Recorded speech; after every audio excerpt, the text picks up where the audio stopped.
Alors, nous allons voir un petit exercice sur la méthode par substitution. Comment faire la méthode par substitution? C'est simple. Lorsque vous avez deux systèmes, plutôt, lorsque vous avez deux systèmes et qu'on te dit de faire la méthode par substitution, c'est simple.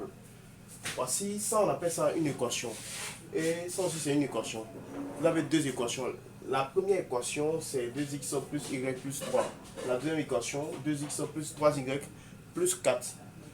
Et on te dit de trouver les x.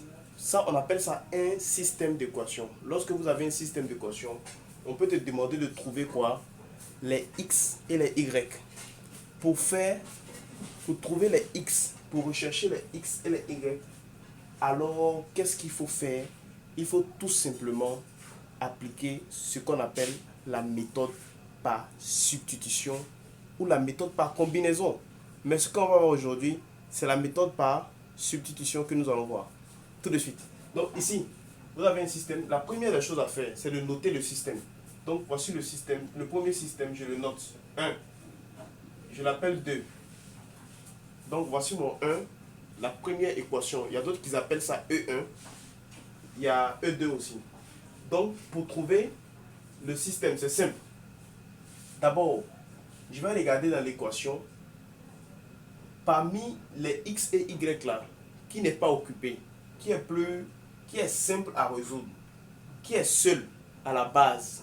Vous voyez dans l'équation, dans la première équation, y est déjà seul. Donc c'est facile d'isoler y, de faire en sorte que y soit seul. Donc d'abord la première des choses à faire, je vais exprimer y en fonction de x. Exprimer y en fonction de x là signifie tout simplement que tu vas isoler y, tu vas faire en sorte que y soit seul. C'est ça qu'on appelle exprimer y en fonction de quoi? X. Donc allons-y, on va dire 1. Exprimons,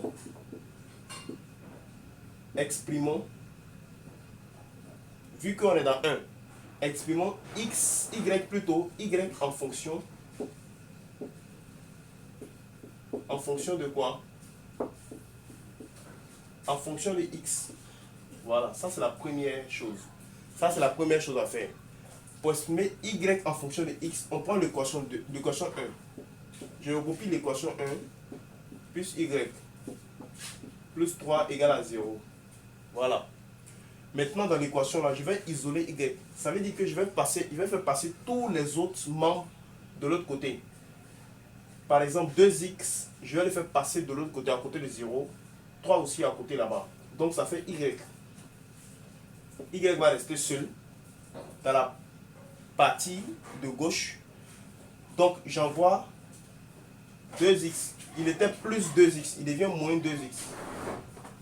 Ensuite, j'envoie 3 là-bas aussi. 3 de l'autre côté. 3, il était plus 3. Il devient moins 3. Voilà. Est-ce que y est seul? Oui. Alors quoi? Alors